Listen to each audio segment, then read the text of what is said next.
Մանուկյանը տեղից չի արձագանքում, որտեղ ինքն էլ գիտի, որ Սիսում եղել է Վրոմկլայում։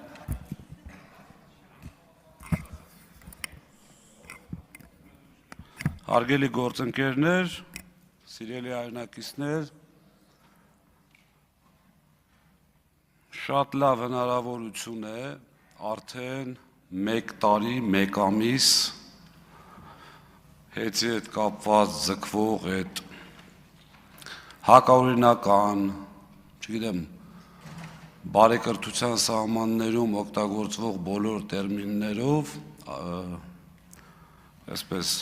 բոլոր տերմինները պարունակող գործողությունները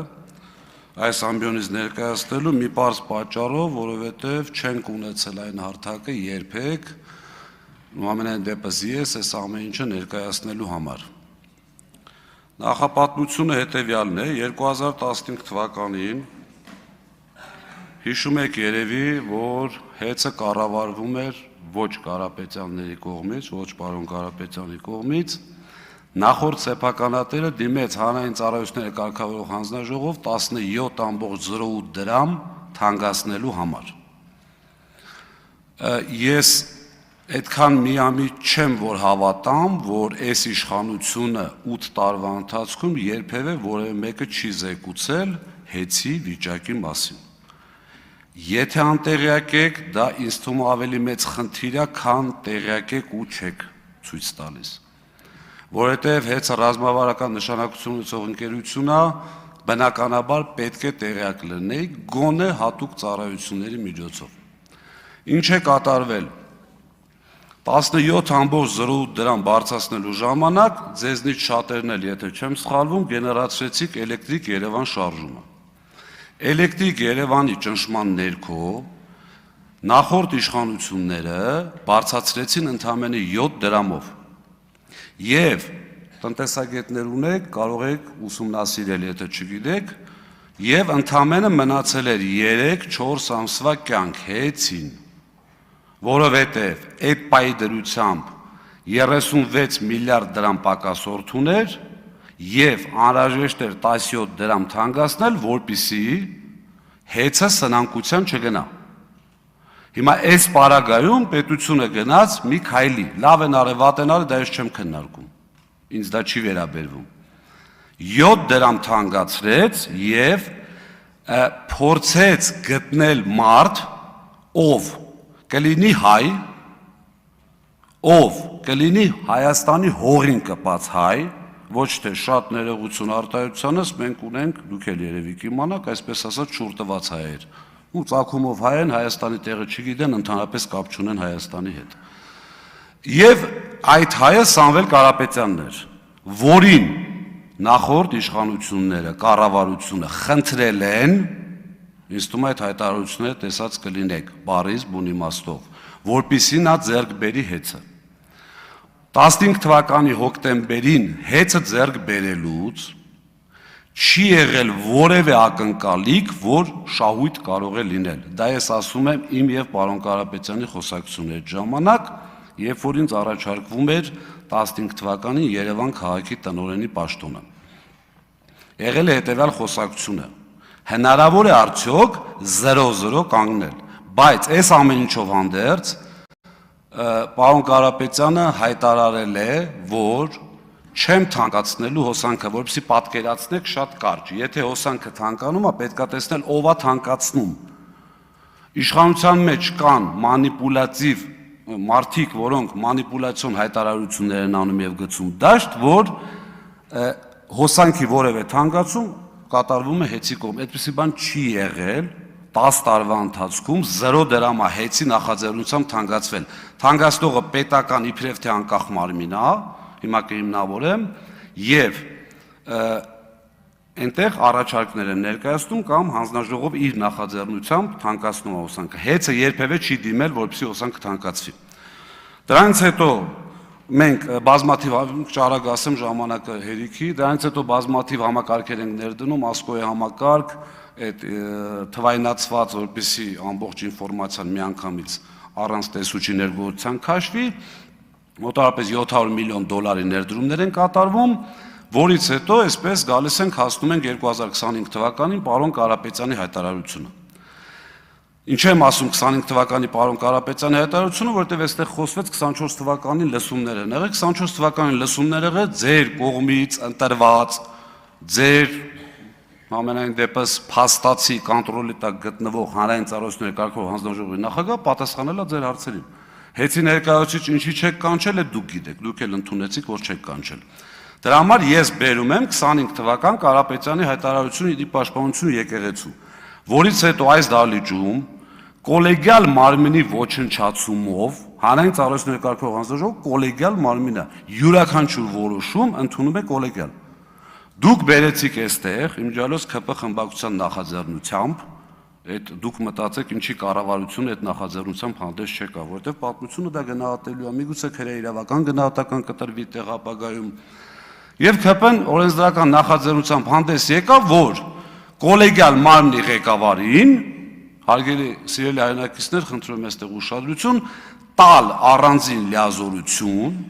տկենի նամակի հիման վրա, այնտեղ, եթե չեմ սխալվում, 3-4 կետ է տալիս, այսպես թույլից միջև ուժեղ,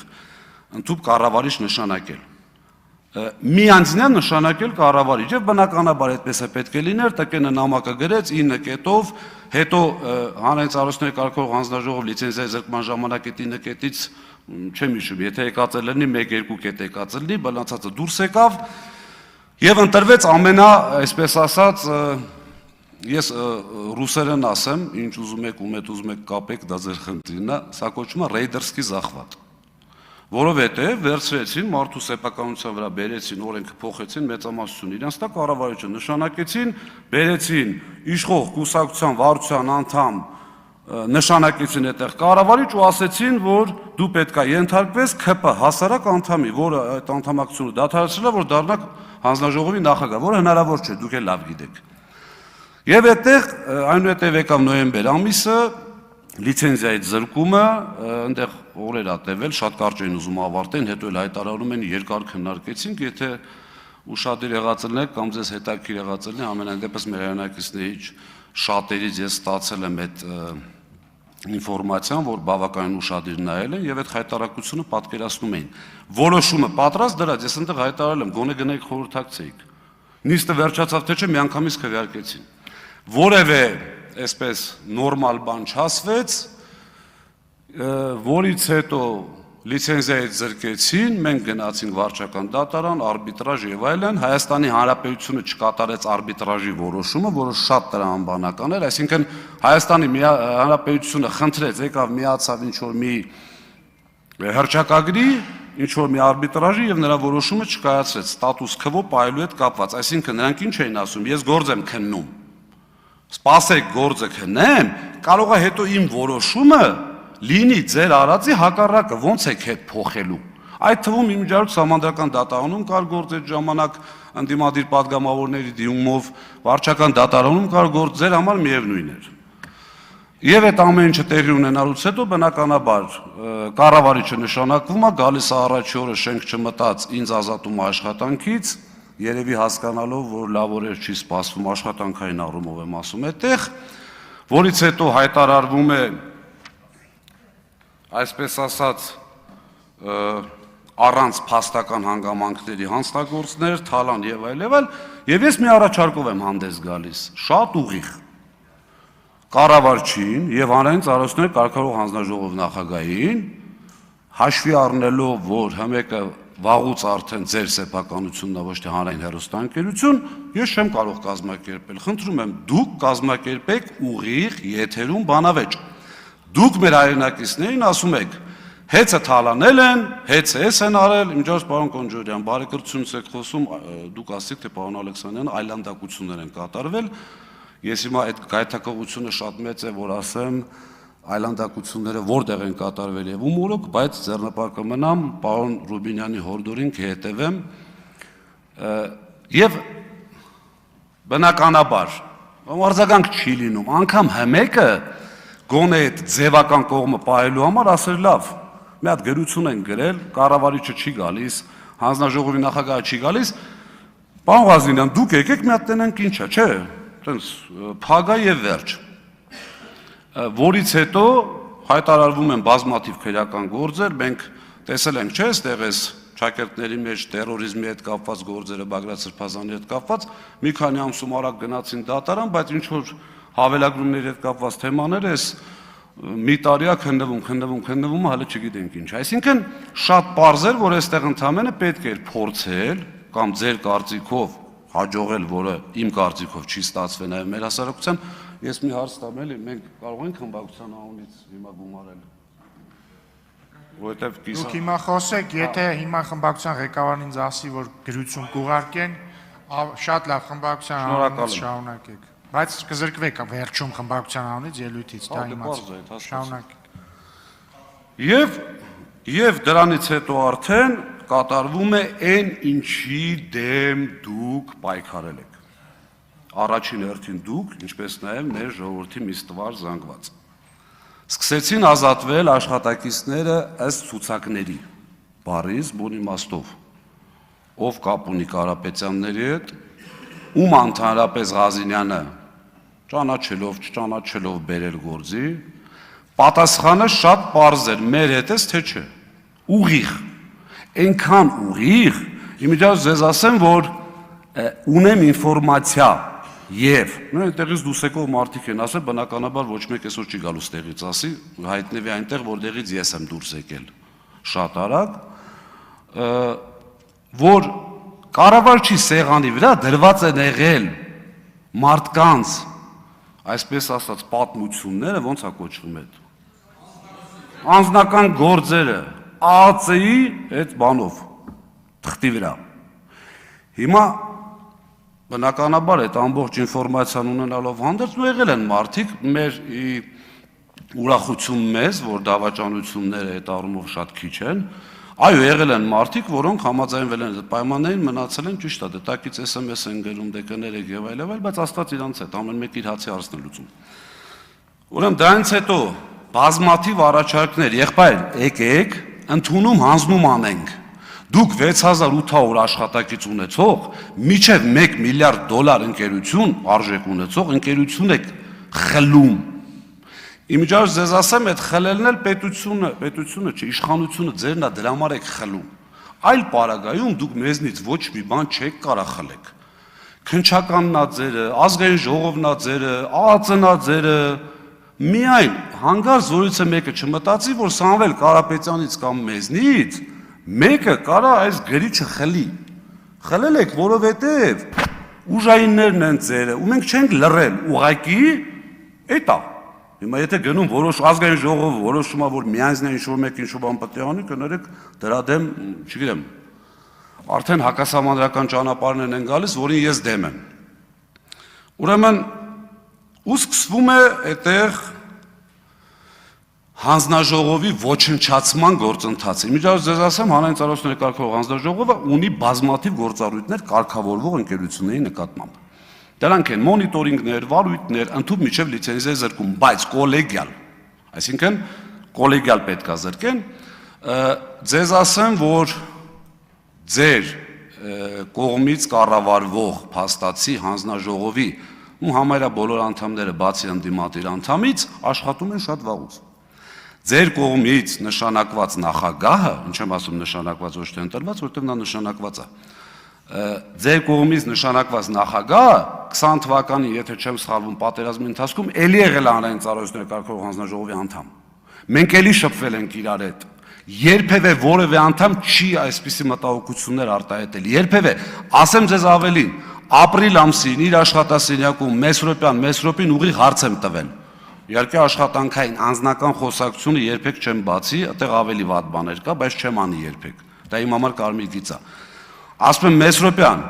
հեծը ինչ վիճակում է գտնվում։ Ուղիղ տղամարդու պես աչքերին նայելով, կրիտիկական է վիճակը։ Չէ, պարոն Ղազինյան, ինչ եք ասում, ինչ կրիտիկական։ Ասում եմ, բայ ինչ ես ուզում։ Ասում եմ, խնդրում եմ իրար հետ աշխատենք։ Պարոն Կարապետյանին էլ եմ ասել։ Ասում եմ, ի՞նչ է պատասխանը պարոն Կարապետյան, ասում ասել է սիրով։ Ասում եմ, ես էլ եմ ասում, 20 թվին չենք աշխատել, այդ եկար դարար նախագահ բան փոխվեց, սենց կիս կատակ։ Ու մի հետաքրքիր բան էլ ասեմ, սա ինքնագովեշ չընդունեք, ես երկար տարիներ ղեկավարել եմ իրացման ոլորտը, իրացման տնօրինությունը, որը այս ձեր ասած կիլովատի արքու վաճառք, հավելագրում եւ այլ, ասենց մի քիչ տենց քմծիծաղով երևի թե հաճելի կլներ լսել իմ համար, ընդունում եմ դա, ասի Մեսրոպյան իրացման հետ կապված ինչ ասեր, ասեց իդեալականին մոտ։ Սա ասելա ձեր հանձնաժողովի նախագահ ուղիղ դեմքին ասում եմ, եթե փորձի ժխտի, այլ մանրամասնություններ կարող եմ ասել, որը չի կարող ժխտել։ Այսինքն իմ ասած իմաստը որն է, որ Կարապետյանի եկեղեցուն պաշտպանելուց հետո է սկսես գործընթացը։ Միանշանակ դուք էլ լավ գիտեք, ունեք փող վարչապետ, որը եղել է Արջին բանկի, եթե չեմ սխալվում, կառավարիչ։ Այն ժամանակ հեծ ունեցել է Արջին բանկում վարկ։ Ունեք ԱԱԾ, որը որ օնլայն ռեժիմով ձեզ զեկուցում է ամեն ինչ։ Դոստուկները տված է բոլորին, որը որ չէր կարելի։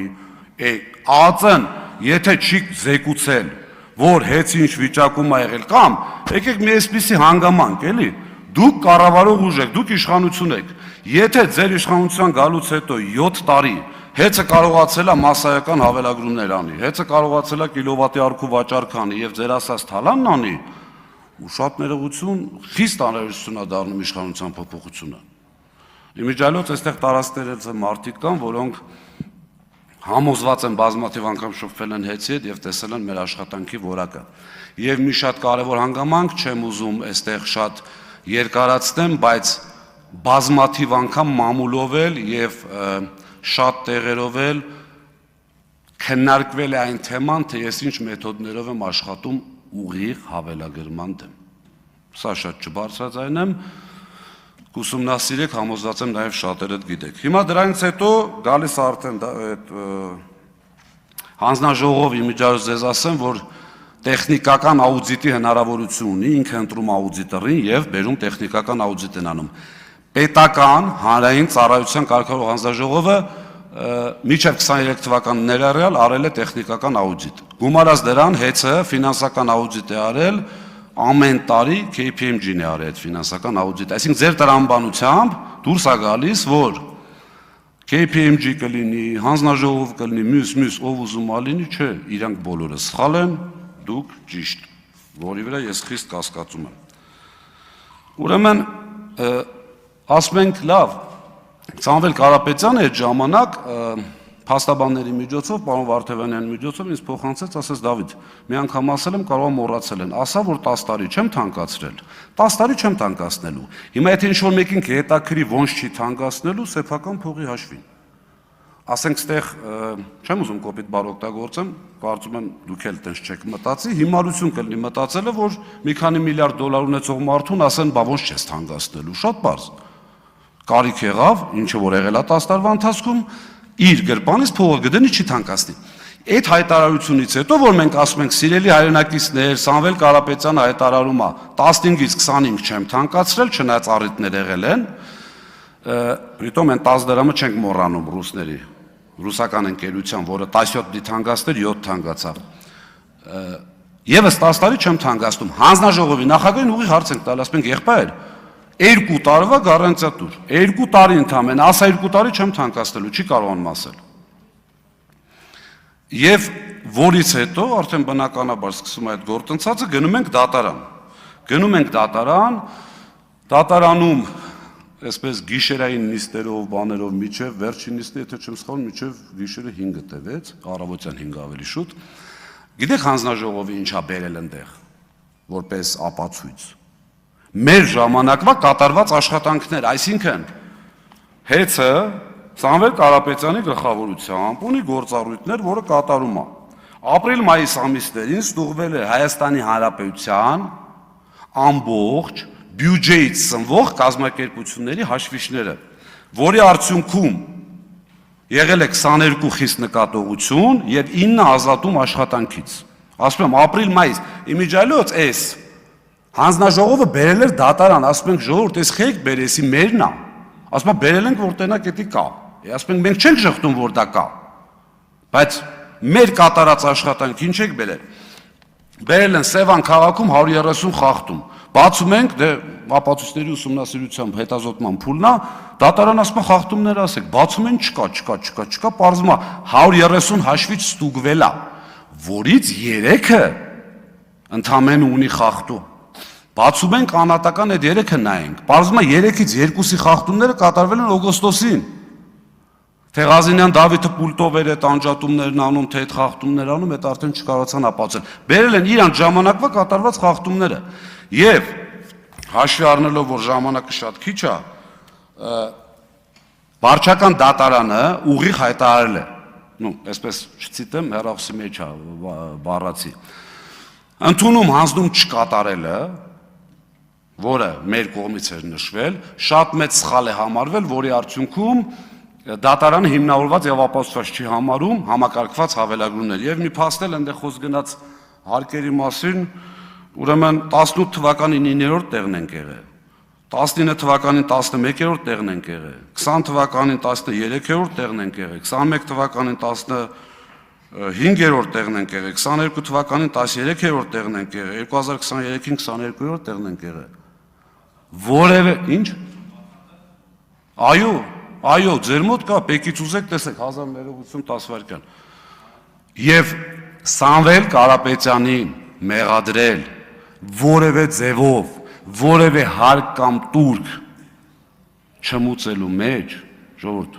առնվազն բարոյական չի։ Ինչ վերաբերում է իմ չհասցրած հատվածին, արդեն պետք է ավարտեք, բայց 20 րոպե խոսեցիք։ Մի վայրկյան։ Ինչ վերաբերում է մնացածին ինչ որ չհասցրեցի, ես պատրաստակամություն եմ հայտնում յուրաքանչյուրիդ հետ, ԿՊ խմբակցության 64 պատգամավորի յուրաքանչյուրի, այդ թվում նաև կառավարության անդամ, ով ուզում ալնի բանավիճելու այս թեմայով։ Շնորհակալություն, հարգելի գործընկերներ։ Ընդմիջում մինչև 12:00։